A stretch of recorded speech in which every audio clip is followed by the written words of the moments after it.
What is the number one thing that you are doing wrong? Might not be what you think. Stay tuned.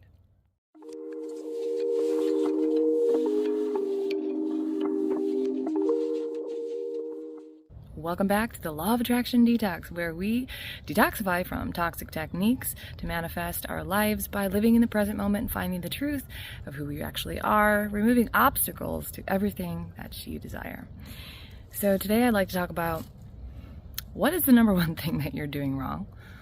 And it's probably not what you think. And again, I talk from the truth. I don't try to get you into some delusional state of mind.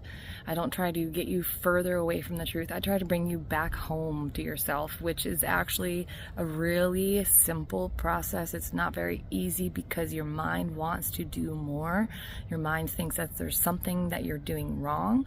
And so what is today? I want to talk, what's the number one thing that you're doing wrong? Go ahead and guess. I'll give you a hint. It's inside you. It's your mind. It's your mind telling you that you're doing something wrong, or that you're not doing it right. You're not doing enough. There must be something else that you gotta figure out. Keep trying. That's the number one thing that you're doing wrong.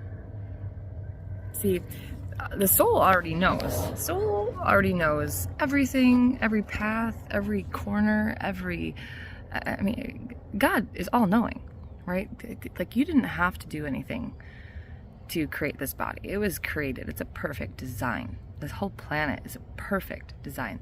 The solar system, everything's perfectly designed. And here you are thinking that there is something that you must need to figure out. And I'm going to tell you, it sucks. You kind of got to go through that in order to discover that there was nothing that you needed to do. That you actually didn't need to do anything. That you just needed to be here. Be present with yourself. Be here with the uncomfortable thoughts, the uncomfortable feelings. Noticing what is arising within you. Nudging yourself into love. Loving and accepting and embracing yourself. These things are not hardwired into our society. They are like foreign objects to our mind. When we stop and think, I'm going to pick up this tool, and you're like, I've never used it before. Kind of like, like a protractor or a, like one of these like tools that you're like, how do I draw a straight line with this thing? How do I make a circle with this thing? Like, I don't know what I'm doing. It's not that difficult. It really isn't. You don't need to figure out any kind of task. You don't need to be a better meditator. You aren't like, you're not like broken or something. And other people aren't figuring it out and they're better than you.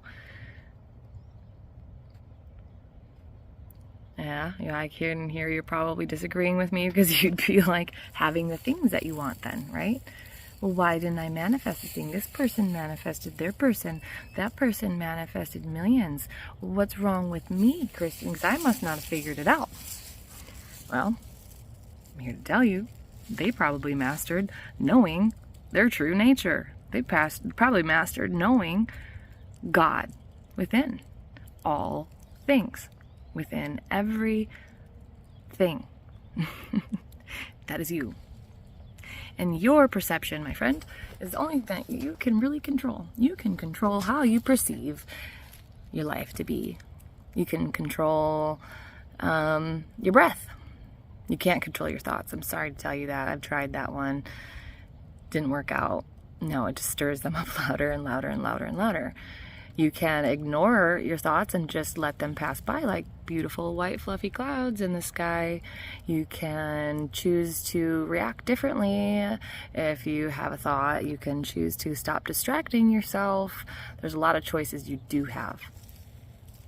And so when you put yourself into the position of knowing what you do have control over and giving the rest up to God, you're way, way more relaxed. And if you're relaxed, guess what? Life is flowing through you. You are way more space than matter. And actually, if you collapsed all of yourself into one little tiny speck of sand, I think that would probably even be too much volume to describe how infinitesimally tiny your matter is. You're mostly space. You are space. You're spaciousness. But what blocks and impedes that knowing is tension.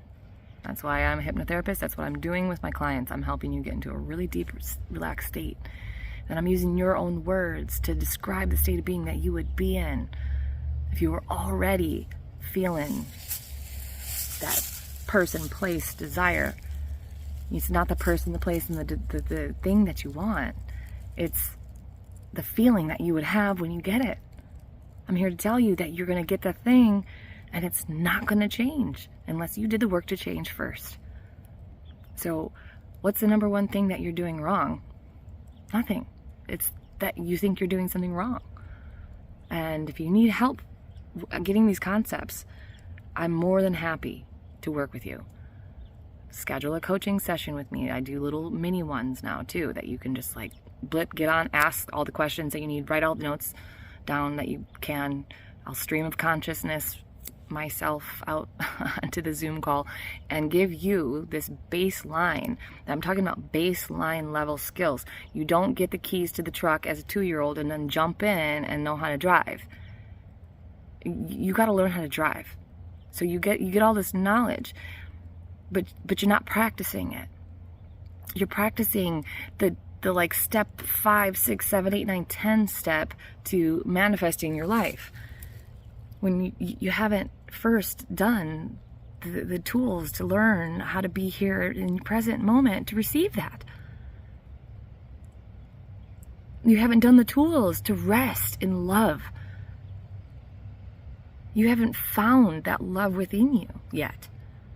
That is your number one goal. You find that love within you first, and then do these things, and then listen to Law of Attraction, Neville Goddard, the blah, blah, blah. Like, quit thinking that you are going to figure out the number one way to manifest what you want. Because it's all a bunch of shit. That is not the point that any of these people are making. Read deeper. Read deeper. Neville talks about the master is within you. You. Within, not the mind, not the processes, not the, he says something about the imagination being, God is your own human imagination, but it's not even true. God is the spaciousness that imagination happens within. Like, so you got to remember that he's a human doing his best with the language to describe these things. And like, I want to make just like a little edit to that. Like, your imagination, you can imagine fucking anything. Does that mean that that's going to happen? No. No, and thank God it doesn't, because life would be chaos. Comment below if you've got some concerns or questions. This is a little bit different than what the other people are talking about. Comment below if you have a topic idea. Help me out here. What do you want to hear? What do you want to know more about? And click in the description to get a hold of me to start on our journey together, because it's important. Every single one of you is ready to up-level. Every single one of you is ready to embody the truth. Every one of you is ready. I know it. I can feel it. And I'm here just like holding up this lighthouse, beaming light. Hey, come back to shore. It's right here. You don't need to be out in the stormy, choppy seas. Quit doing the techniques. It's going to stir it up again. Drop it. Drop it. Worry about creating your life once you feel like you've been created anew within. You've created yourself within, then go out and make your life different, But until you get to that point, you're not even going to understand. You're not even going to understand what the point is. The point is to find yourself and love yourself fully and be fully embodied. Love fully embodied. And then it just pours over. Love overfloweth from my cup untoeth you. Get a hold of me. Love you.